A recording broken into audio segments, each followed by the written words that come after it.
You're listening to the AFTERBUZZ TV network, now the largest new media platform on the web, and your #1 source for after-show entertainment. Very good, Gene. Johnson.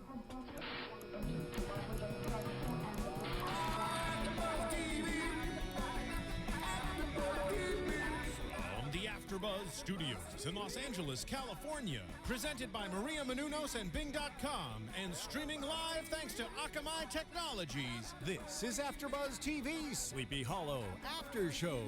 We'll break down tonight's episode and get you all the latest news and gossip. And now, another post-game wrap-up show for your favorite TV show. It's AFTERBUZZ TV Sleepy Hollow After Show. Hey there, sleepyheads. Bing is for doing, and we are here doing another Sleepy Hollow after show. What dance are you doing? This is horse hooves. That's horse hooves? Yeah. You have to watch the video because Jackie is doing the most wonderfully lifelike horse hooves with her hands.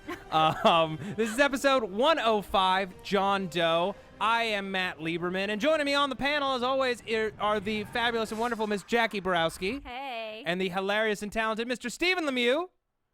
Stephen? Hey guys, how's it going? Stephen is checked out. here. Just switching cameras. You know, I the wasn't dealio. sure if you had caught a plague or something. Look, man, I haven't been in contact with people from the 1700s. That's good. We don't know. You went to a Carolina, Yeah. and there was a missing Roanoke there. That's true. I did go to North Carolina, and I tried to visit the set, but And it did not work out. And first of all, okay, Thomas, our little boy, was from Roanoke, which went missing in 1587. So it's the 16th century. Thank you very much.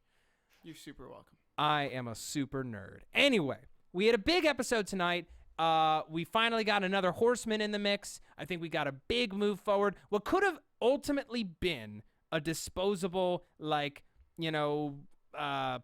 just plot of the week, plague of the week, monster of the week, whatever, wound up being, I think, a very substantive episode. There were a lot of surprises, a lot of new questions, and a whole bunch of news was released about the show this week, so we got a lot of news and gossip, so we need to jump right in. Pestilence is in the building. This episode was his awesome. house. Yeah. It was awesome. I love that they're taking all these history things and wrapping them up in a nice tight bow for the audience. Like, as soon as they were like, the Lost Colony, I was like, yes! Yeah, because that's So a real exciting. legend. Okay, so this It's the- means, guys, I'm rooting for Atlantis. Someone finds something Really? about Atlantis. But that has nothing to do with American It history. doesn't matter. I want Okay. missing things to be discovered. I mean, granted, with this show, they're throwing everything at the wall, so they might as well get to Atlantis at some point. Illuminati. Hey, totally. I could totally see Illuminati coming into this somehow. Well, the Illuminati, much like the Masons, probably tie into American history far more than Atlantis. But I mean, I still like Atlantis. I just figure a discovery as big as Atlantis would sidetrack a lot of the plot. Maybe there are apocalyptic things in Atlantis that need to be released and brought to the surface. All I'm saying is every lost culture can't be in Sleepy Hollow in a lake somewhere. Maybe Yeah, we'll huh? find Vikings and we'll have the Headless Norsemen. Oh, the headless Oh. Norseman and Punjar. many Hessians. Yeah, Punjar. Oh yeah, and now with that, I guess we're what? It's $6. $5.50. $5.50. I want to say $6. I Yeah, think we'll we're at say $6. Let's round it up to 6. All right, we're at $6. So the show opens, and Steve and I had a debate about this before Jackie got here, and I want to hear your take. So the little girl that Pestilence uses to lure young Thomas out of the community of Roanoke, didn't she kind of look like a young Jenny Mills? Yes. Yes. Yeah. And I was like flipping out about it, and I'm like, I don't know if that's possible. What does that mean? Plus the connection to purgatory and everything that we learned about it this week from Katrina, but we didn't learn enough about it because, goddammit, Ichabod had to get better before she could give him his damn answers. Here's my question about Okay, the go, little go. girl, though, because he mentions Virginia Day, who... Dare. Virginia Dare. Sorry. We talked about that too. So in Roanoke, when Abbie and Ichabod are there, and there's the little girl who's holding out the plant to Abbie. Abbie's the only one who notices her. Now, that's the same plant that Ichabod touched earlier, that when a human touches it, it shrinks and shrivels for many, many days. This girl is holding it, and it is not shriveled. So we were like mind blown. Right. We were trying to figure out, does that mean this girl was the Oldhounder, the evil girl? Well, it looks like she's not that. But then we thought maybe she's Virginia Dare. But also, we find out that everyone in the colony was dead. So I really think that was kind of like a clue to us that these people are not alive. Yeah. I think it was a clue to us that they're not alive. But I interpreted the Jenny-looking girl as Virginia Dare. But why, after protecting the community for so many hundreds of years, why would she lure one of them out into Pestilence's reach? Maybe she switched sides, or maybe, I didn't see the girl as malicious. That was the other thing, too. It's like, I didn't see it as a purposeful luring.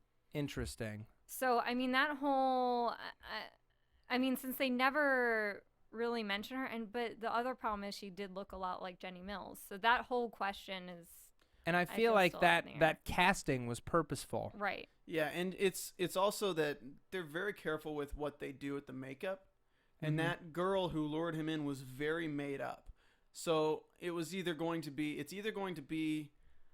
the problem with it being Jenny Mills is because that was so many years ago. I don't see how she could be taken over by Moloch during those 5 days she was missing, lure the boy out, and the boy being out now as opposed to when she was a child and taken over by Moloch.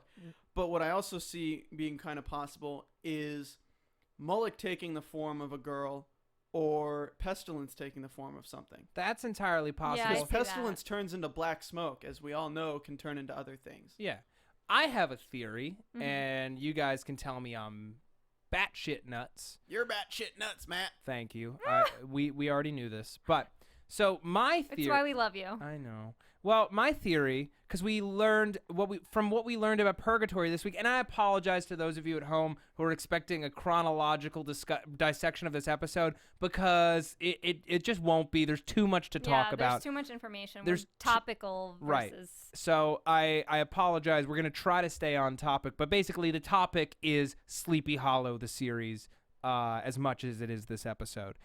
So what we learned about purgatory this week, and that Moloch is kind of in charge of all these souls, that he's deciding whether or not they go to heaven or to hell. I'm wondering, did Moloch potentially take Jenny's soul and potentially Abbie's soul when they were knocked out for 4 days?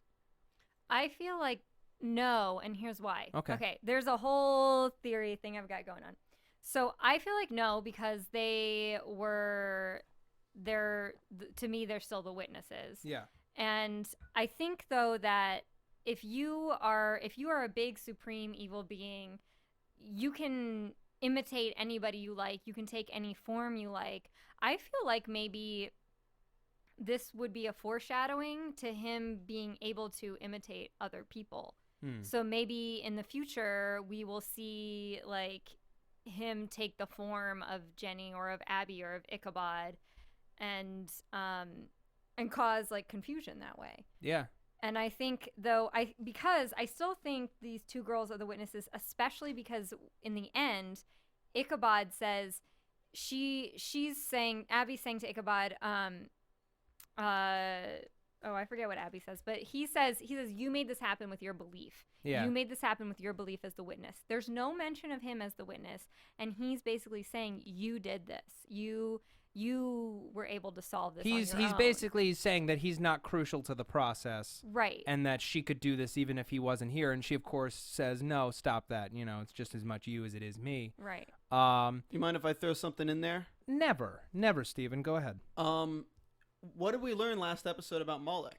He was who people sacrificed their children to. He was the sacrificial lamb of children. Yeah. That's true. And then we see this girl who's luring a child.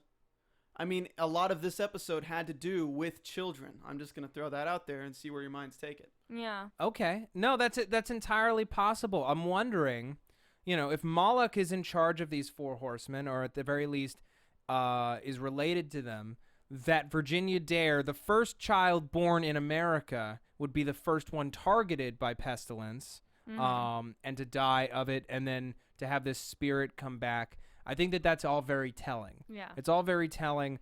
Moloch is very much tied into this whole history. And what if I take it one little step further? How little of a step? This is all kind of speculation. Everything we say is speculation. The guy in the Old English, it was the young one who was the first to die. Well, pestilence came and he spread pestilence. Yeah, right. Okay. Pestilence came and he spread posies. But where does Moloch come into this? Moloch, what if they sacrificed Virginia Dare to Moloch to end the pestilence? Well, the pestilence, how developed was the plague when she died? I don't remember them exactly saying that it had spread to everyone when she died. I mean, it spread in the real world pretty quick, so safe to say a bet, yeah. I got the feeling that the whole town was suffering from it, and that's when everybody moved over and everything moved over and they were saved. The fact is, though, we'll never actually know whether or not that was the case because we're never going to see these people again. You know, after the plot was wrapped up, after we found out that they had all been dead and that their souls were just kind of trapped in this other version of purgatory, that they're gone. We're not gonna get that answer. But I do agree it is an interesting possibility that they prayed to Moloch, they sacrificed her to Moloch in order to end the pestilence, and maybe that's what gave her her gift as a ghost. Well, what to lead them to safety? Well, it's still speculation, but if they there are every demonic book and every demon scroll that people think of, like contracts, you form a contract with the demon. Mm-hmm. What if Moloch was the one protecting them from pestilence, but it was because they sacrificed the child that he was forced to, but then he wanted to release pestilence, so he created this girl to lure them out because that was the only way that they could be out, because they were still protected unless they left. I don't know. Sorry, it's total craziness. Oh, no, because I just think that Moloch is bad. Like, I think he's overall, like, I don't think he has any... I'll agree with that. I don't think he has any, like, benevolent thoughts. I think he's just big, like, I eat babies, blah, blah, blah. He's trying to bring about the apocalypse. He just wants more souls. I know, but I'm just saying there are rules. Okay. So if there's rules and even Moloch has to obey contracts, that's what I'm saying. Who knows? I think he does have, in a sense, that they had to use the book to bring forth, like, the first circle of hell. The seventh circle of hell. Oh, yes. Yeah. Sorry. Well, we're not entirely sure how much power Moloch has, because here's the thing.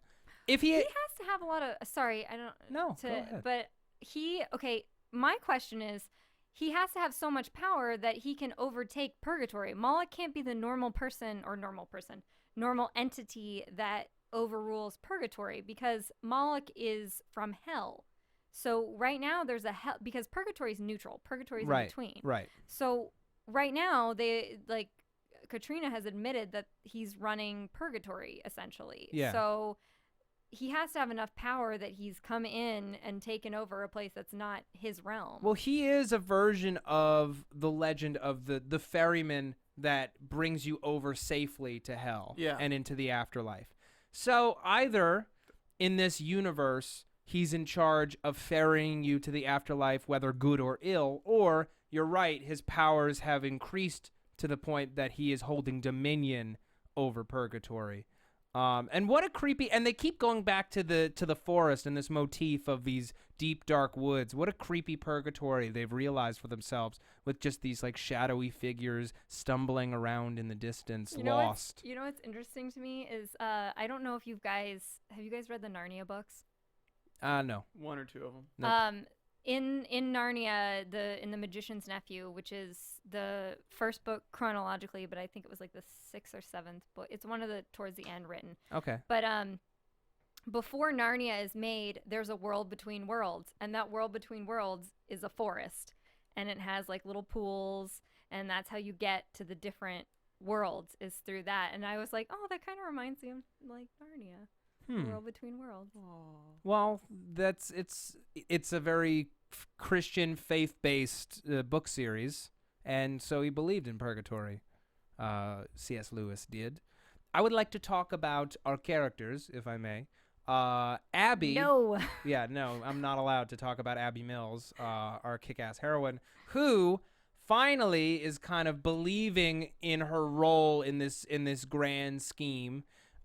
She pleads with the Lord this week in a show of faith that we've never really seen. Yes. And it is kind of rewarded, and it's left to the audience to decide whether or not God heard her prayer and is her ally in this fight against damnation, or was it happenstance that woman came in? We didn't see her face. No. We didn't see the woman's face as she dabbed the holy water.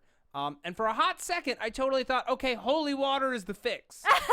Let's just get a whole bucket of holy water and let's just start dumping it on people. But it kind of was in the sense that they decided they had to be baptized. So when you think of the water, I mean, that particular water, I'm not sure it wasn't like blessed or something, but they reference the phrase baptized, meaning that there's some sort of holiness to the water, regardless of whether or not there was like a priest actually blessing it. I think this is the first time in pop culture that I've ever seen a religious plague kind of like this. Like when the kid showed up and it was a plague, and I saw the promo last week, I thought, oh man, Black Plague. Mm-hmm. Black Plague's coming back. I don't know how, but it is. And instead, it was something far more insidious.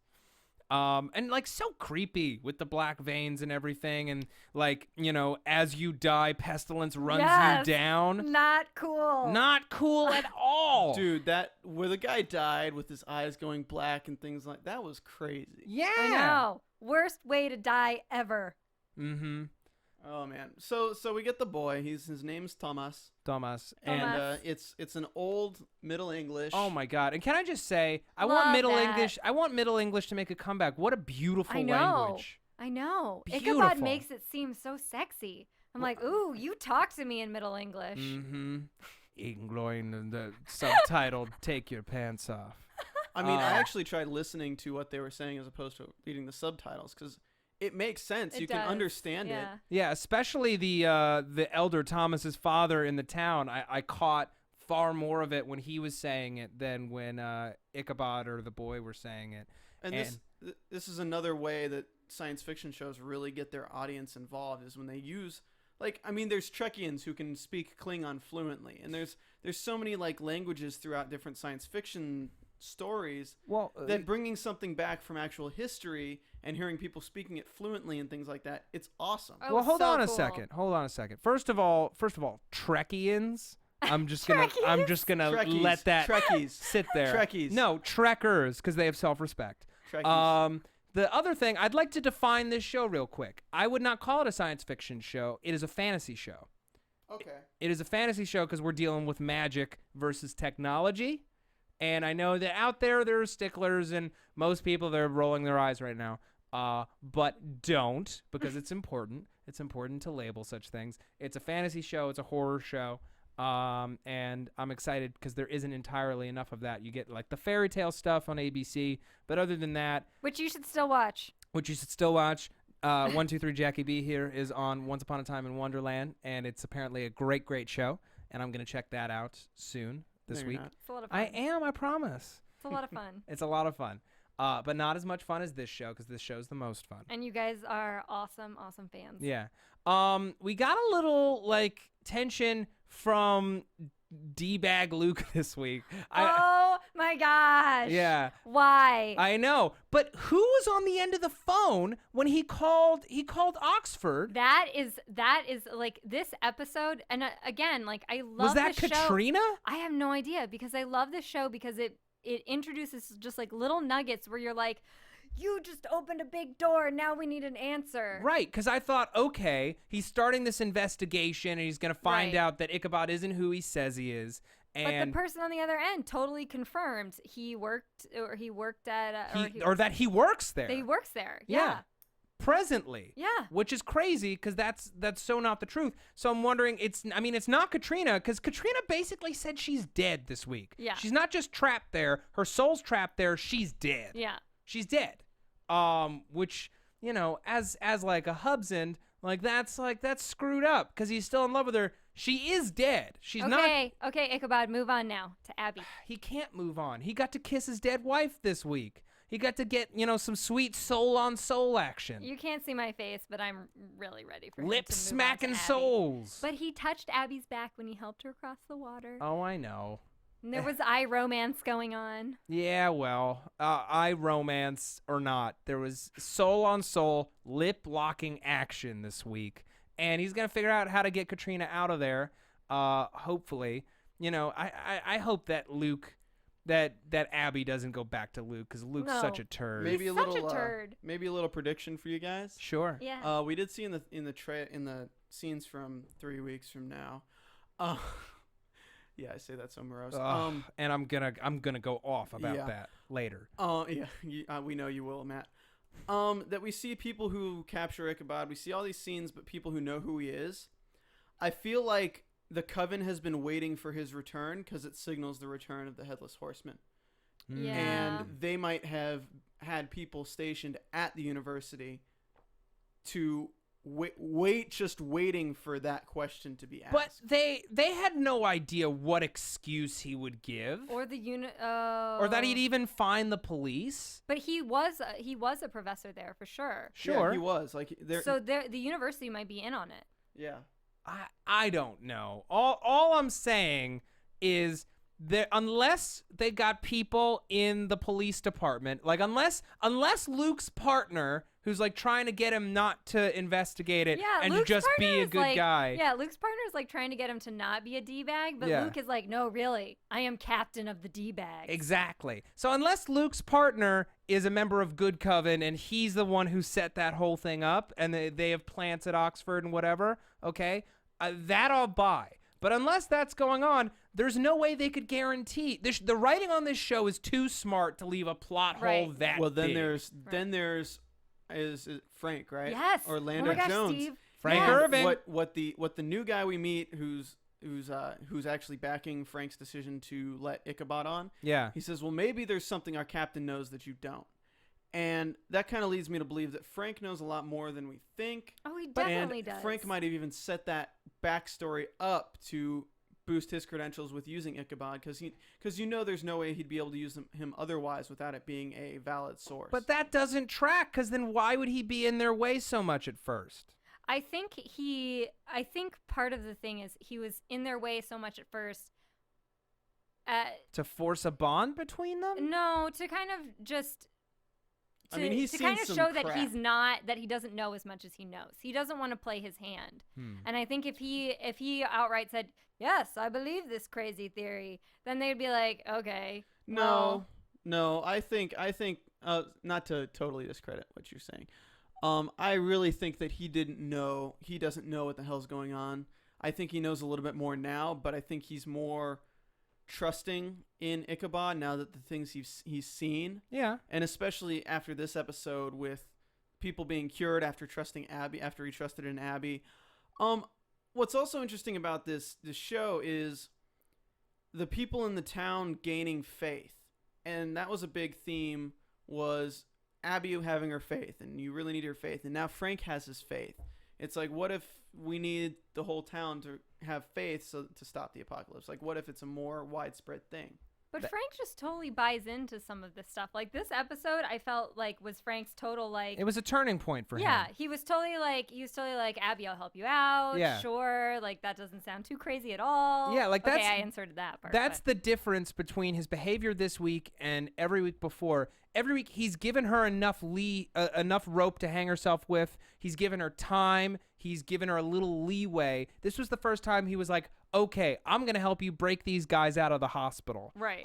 Which like when she stole the ambulance, did you totally have Under the Dome flashbacks? Yes, and the cabin in the beginning. I was I having all know. kinds of Under the Dome flashbacks. I know. I have no idea what percentage of our audience on this show watched Under the Dome or our after show, so we'll keep that to a minimum. But we have deep, deep love for the people who came on board from that. Yes. Anyway. You should check it out if you're bored. You should, because it was a great show. It's on Amazon Prime streaming already. What? Super convenient.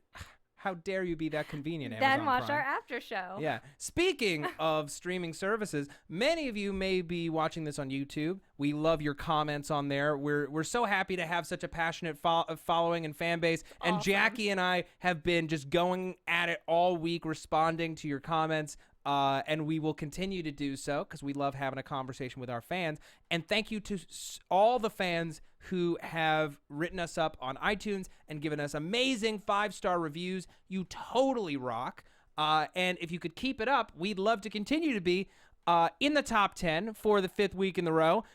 We wound up slipping down to number 3. Guys. Guys. Gals. Guys. We can't. Guys and gals. Exactly. Guys, dolls. We can't let this slide continue. We must maintain We are that Sleepyhead. awesome. You are Yeah. that awesome. Sleepyheads rule Yeah. forever. We must maintain Sleepyhead superiority. So head to the iTunes, slap us with a 5-star rating, let us know how much you love the show, keep us searchable, and let our bosses know that you want your voices heard, you want more of us, you want more Sleepy Hollow stuff, you want guests, you want set visits. Make it happen. Get the word out. We love you. We actually may be getting a very nice guest in the next few weeks. Yeah. After they wrap filming, we'll be gonna be hooking that There up are some rumblings. So- I don't want to spoil it, but Don't say it. I know. I won't say it. We can't say it. We have to wait 3 weeks. We have to wait 3 weeks To say until we can say it. but I do want to say, Yeah. let's throw some AfterBuzz TV shout-outs. Please do, Stephen Lemieux. Oh, can I And- do a shout out to Oh, yeah. Do it. Marita from, I'm not sure if I'm pronouncing that right, from Norway. I thought that was cool that we had someone from Norway watching our show. We like to hear where people are from. It's Yes. the Headless Norseman. Oh my gosh. This is Punjar. Steve, yeah, but that's like double Punjar because Yeah. he did that before the show. Oh, yeah. So that's like that. What? That costs double. So now we're up to 7. I did that during the show. The one I did before the show was, it was raining when I watched this, and it was October showers bring May flowers. because- Punjar. Yeah. Yeah, that one too. $7.50. Jesus. Okay, we're getting a little bit too expensive here for my That's taste. no. You're the one who's getting expensive. You're getting expensive. We curbed it. We I'm were like, muting you. All right, so I want to give shout-outs to Meg Capet on iTunes. Silly Woman 1. You done, Meg? Steve muted Matt, and there was a rant, and you guys missed it. the look of shock on my face reads volumes. I am hurt. I am betrayed. Go on. Okay, so shouting out to Silly Woman 1, Meg Capet, classic R&B lover, and Nikki Rock's #1. Gotta give you guys shout-outs for iTunes. I love you, iTunes people. I can't believe you just muted both of us, Yes! Steve. And I was laughing so hard I was drooling. Oh, that's funny. I want to give shout outs to I want to give shout outs to Muggsy Bones. Muggsy Bones, thank you for reaching out and sending us an awesome piece of news and gossip. We got a lot of that, so we're going to try to continue to speed through. Also, shout out to Ryan Witalison, who's been keeping up with us and chatting us up on the Twitter. Thank you. And Camelot Cast, who sent out a couple of theories, and I want to bounce them off you guys. Sent us a couple of theories actually today. He heard a sleepy theory that John Cho is from The Good Coven. Andy Dunn, character name. We're trying to be good about that. And that the Horseman killed him and Moloch brought him back. That's why he's working for Moloch. Not because he was in Bad Coven, but because his soul is now owned by our faceless beast. Thoughts? I could see that because first that scene where he is having that tussle with Abby and he basically kind of like apologizes for it. Yeah. And then when he's after the kids or that kid and then the other people, he was apologizing for that as well. Yeah. I feel like that would be true. Like He he's flat out doing- said he was trying to protect her. Yeah, He was trying to save her life. And I feel like he's doing things maybe that now that he's not even like in control of. That theory is terrifying in that we can't trust Katrina at all. I'm okay with that. Well, that's because you're like, we ship, but you hardcore ship. I do. Yeah. When I decide that two characters are meant to be together, I decide it. Yeah, And the that's letter it. writing campaign, it's enormous. Yeah. But that really that makes anyone from beyond the grave untrustworthy. I mean, then Yeah, then anyone if you who look dies. if you look at Corbin, if Corbin's ghost was telling her to not be afraid of 41, what if Jenny's still working for Moloch at the moment? Then? Oh, because man. Corbin was. Which totally leads back to the girl at the beginning of this episode. I'm serious. I know, that was so weird. It has to be something if all three of us looked Yeah. at it and said that looks like Jenny Mills. Like Yeah. you don't cast like that And without a reason. Let us know if you thought the same thing, because like, it jumped out at all of us. Yeah. Did you just mute me again for a second? No, I'm fixing your levels. Okay, Well, thank you. And by the way, where is Zombie Andy? Like, yeah. He's in a hoodie in next episode. Well, he's coming back, and that's one of the news pieces. Which I guess do we want to just jump right No, into that? not yet. All right, good. We still got more. We in But the still- episode. I do. Yeah. There was a fan though who said, "Doesn't anyone notice that there's like a dead cop's body missing?" And everyone's just kind of like, "La la la, too many Nope, scary things going on." because the person who works in the morgue, bad coven, Oh, good call. right? Wouldn't that be the first place you'd install somebody if you're working for a guy who deals in souls and dead people? A Yeah, that makes necromancer sense. of sorts. Yeah, totally. No, that guy is definitely in bad coven. And what else we got this week?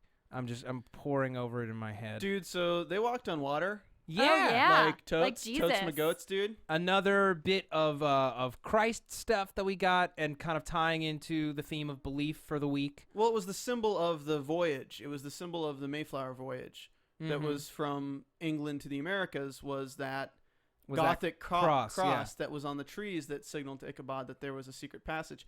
Total Indiana Jones moment.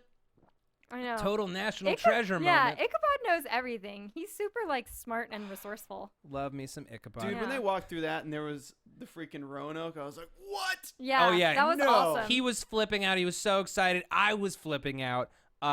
They were caught in like weird, like, zero contrast world. Yeah. Where everything was super white. That was just so cool that it was there. And then we find that, okay, so death is around. Like death, the horseman of death. Yeah, he He's- emerges he's- from the water at he- the end of this episode. Well, I'm not talking about that, but he is, because he's awake, I mean, he was there from the first one. And Pestilence is trying to. And remember how we said they both get stronger? Mm-hmm. They get more and more strong as there's more horsemen. We learned that they can directly affect physical things in the world when the CDC suit is cut. Yes. Like they cut a hole in Yeah. the suit to Yeah. infect her. Pestilence totally like slits open her suit, and I was like losing my shit over that. Because I'm like, isn't Pestilence just a spirit who like infects people? Like, that's messed up. Okay, why has he not like pricked everyone so that they have an open sore for this pestilence I to think like it's like, seep okay, into? so it's got to be like kind of like Voldemort in the sense that like you have to let your strength build up. And like if you think of each of these horsemen as a Horcrux, as the Horcruxes get closer together, Okay, now it we're builds off up the strength. You're reservation. totally in Harry Potter territory. Yeah. But I will I'm say, using an analogy so that other nerds can understand. Yeah. all right, but I also wanted to say the little cut in the suit totally reminded me of another film that Orlando Jones was in that I brought up before, Evolution, when the little bug slices open his containment suit and crawls inside. Okay, fine. Yes. Evolution. I just real quick going back to Jackie and your shipping. Did you see that piece of it could be fan art that apparently Nicole Bahari saw this week? No. It's fan art. I'll give it that. It's some naked fan art. Oh, it's that kind of fan. Oh yeah, It's no. some shipping fan art. I've already read some because the cast and crew sometimes retweet fan fiction. fanfic. I've already read some Abbie fanfic. Oh my god. We don't Wait, need who's Irving being crossed with? Anybody? Irving? Irving? Irving? I'm just saying. Nobody that I know of yet, but he should be. Yeah. I mean, he Orlando really should Jones be. is a handsome Yeah. man. He How deserves. about Ick Andy? He's dead though. I mean, That's weird. so is everyone else, really, kind of. I guess. I mean, a So whole is town everyone was else dead. really kind of. Yeah. Let's talk about Ichabod's reunion with Katrina. We've been waiting for this for like many episodes. Some people have. No, just because we need information. We need this Yeah. plot forwarded, and he wants it so badly. And we know for sure now that she's in purgatory. so- Exactly. That she's in purgatory. She hasn't told Ichabod everything. And she has an amazing wardrobe designer. She has an amazing wardrobe designer. Men everywhere were happy this week. Ichabod certainly was. Ichabod certainly was. I, however, was not, because she's about to be like, and I think I know why I'm here. And then all of a sudden he wakes up and I'm like, God damn it. I half expected her to be like, I know I am here. Tune in next week on another all new. Like, Yeah, just it was like, one- it was just spikes the camera. yeah, it just was looks just right like- into it. It was just like one of those reality shows where it's like, and the winner is right after the break. Yes. I know. I was so mad. And I'm sure, like, we're going to see more of Katrina. She's a series regular, so it's not like she's going away. But, like, I wanted that reveal so badly. I wanna throw a little skepticism your way there, Matt, with this reveal. Do it. So if Moloch is really the ferryman, and that was actually his job to choose where the souls go, I don't think she's- he gets to choose. I think he just takes Well, them yeah, he there. takes them where they're supposed to go, Yeah. and he's captured her soul to use her against Ichabod because she is bound for hell. Ooh. Because I really think maybe there's either two outcomes on here. One is the spell that she cast on Ichabod is completely forbidden, and it damned her soul, or she gave up her. She might have given her soul to Moloch to save Ichabod. I could see that because there has to be something. It's too easy that they're just communicating like this without something else But- at stake. No.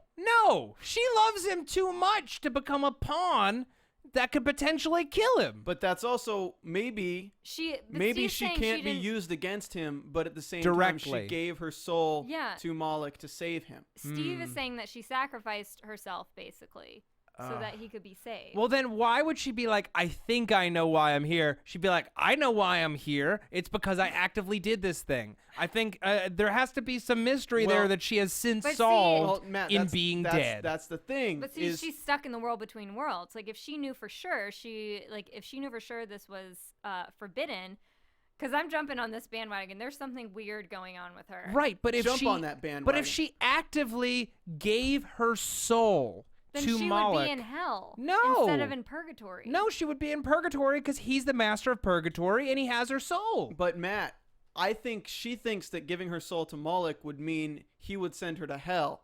I don't think she thinks it means he would hold her there for a while Yeah. to use against Ichabod. Got it. And I think she's she wants to tell Ichabod what she thinks she's there for, right. which would be how she's being used. She thinks she's there to be used against Ichabod, and she doesn't want to tell him that because it'll drive him away from her. Why wouldn't she tell him that? Because it might save his life if she loves him so much. Because she's having a hard time connecting with him. Because she can't connect with him unless like he's like sleeping or like dying or Yeah. in a Well, coma. you saw how shocked she was, shocked and concerned that he was there. Yeah. Because she's like, if you're here, that means you dead, or at least you're close. And He's only mostly dead. mostly. He's mostly dead. Humpadink. Mostly. Hubbadink, hubbadink, hubbadink. Don't say that word. What are you referencing? Oh my God, Some Matt, movie I'm that slapping everybody you. hates. What? Is it Princess Bride? I don't know. Let's that's like Matt, you can't even do that about Before Princess fans Bride. kill you, Matt, let's carry it's on. just one of those holes in my pop culture knowledge. Anyway, I'll watch the damn movie, okay? Fans, don't be mad at me. We're mad at you. I said that to the fans. We I'm put- still we put mad the- at you for muting me. We're putting the earlier. Matt in mad at you. So clothing. Oh, Punjar. So Ichabod, $8. his clothes. Okay, I know that I made a big like fandom to do about his clothes in the last episode. Right. And Abby in this episode is like, "You look good for 200, but a change of clothes wouldn't hurt." And then Matt sends me this article in which the producers say basically they're not having him change clothes for a while because they want him to feel uncomfortable. Yeah. Both because it puts him in these like really fun situations that make us laugh. Like our moment with the razor this week. Yeah, or the loofah. Like Oh, stuff I like hate that. those Plastic. packaging. Yeah. Those Yeah. packages are terrible. Yeah, he name checks plastic a few times in this Yeah. episode. He And hates so, plastic. So that keeps up it keeps like the funny jokes that we love about him being out of place, but it also keeps the momentum of the show where if he's feeling uncomfortable, he's going to keep moving Right. to discover things. If he feels too comfortable in this world, he'll just sit and possibly not do anything. And possibly wonder about his sweet, sexy partner. Oh, yeah. Oh, my love, my darling. There was another piece. Oh, and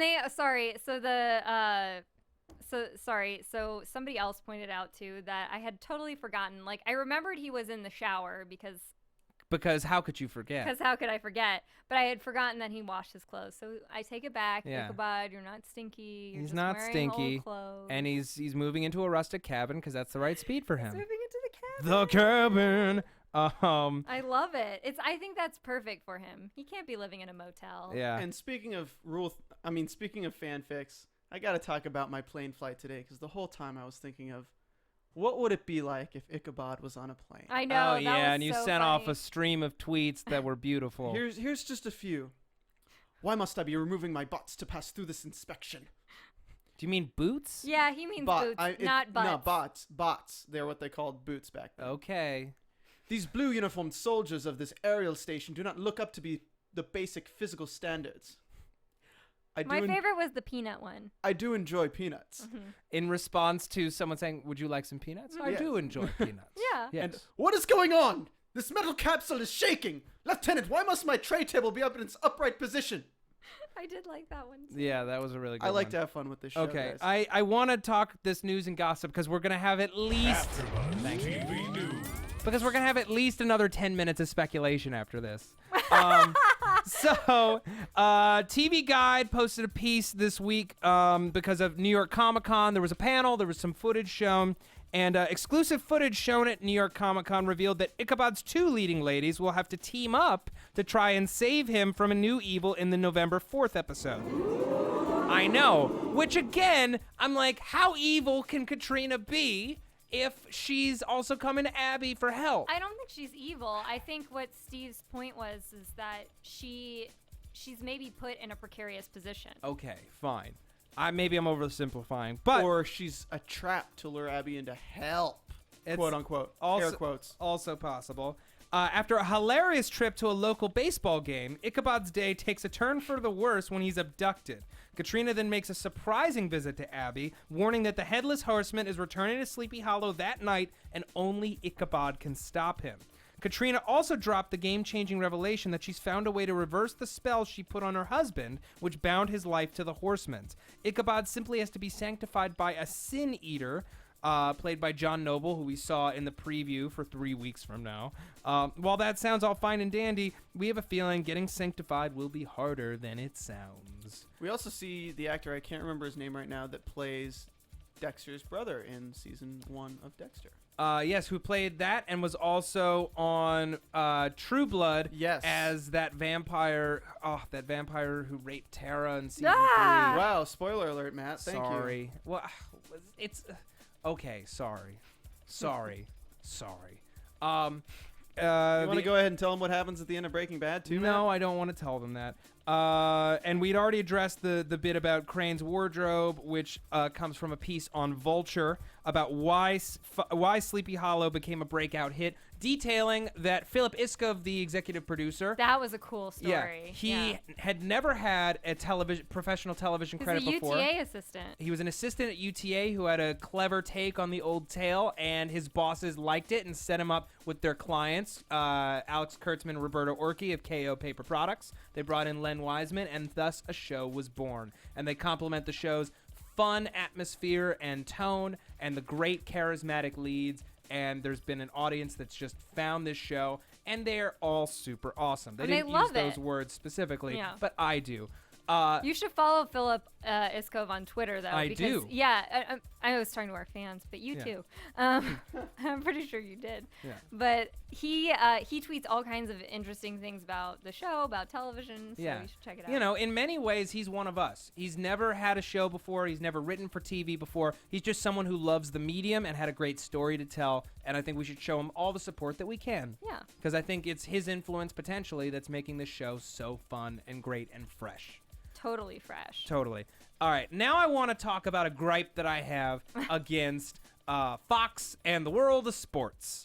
So, every fall, and I totally forgot about this, as I do every year, Fox has its shows go on hiatus for a few weeks, 3 weeks, because the World Series is coming up and they preempt everything for baseball, which is total BS because we're not going to get to see the show again until November 4th. But do you like how we're going to see them at a baseball game after them preempting television for baseball? I'll admit the irony is syrupy rich, okay? But I'm not happy, and you shouldn't be either. And we need to make sure that when the show comes back, everyone tunes in. The ratings cannot drop, okay? If they drop a single point from the way that they are now, the future of our favorite show may be at stake. We alone have the potential to change our fate. If you could change your fate, would you? I would, because I want this show to run the full 7 seasons. I would too. You would too? I would turn into a bear. Yeah. Yeah. Okay. A well, little bear in I the would. ground. I would turn I into thought a we bear. were for- referencing Brave. We were. We were. We Yeah. were. We just were hoping that you'd go full Irish on us. I pledge allegiance to the Oh, I Sleepy can't do Hollow an flag. Irish accent, but I can do a bear.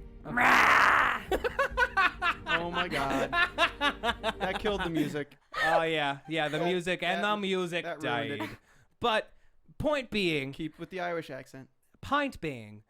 we need to support this show to make sure that it goes on for many, many years to come. Most I shows, thought she was Scottish. most shows she was, but I'm going to be Irish from now on.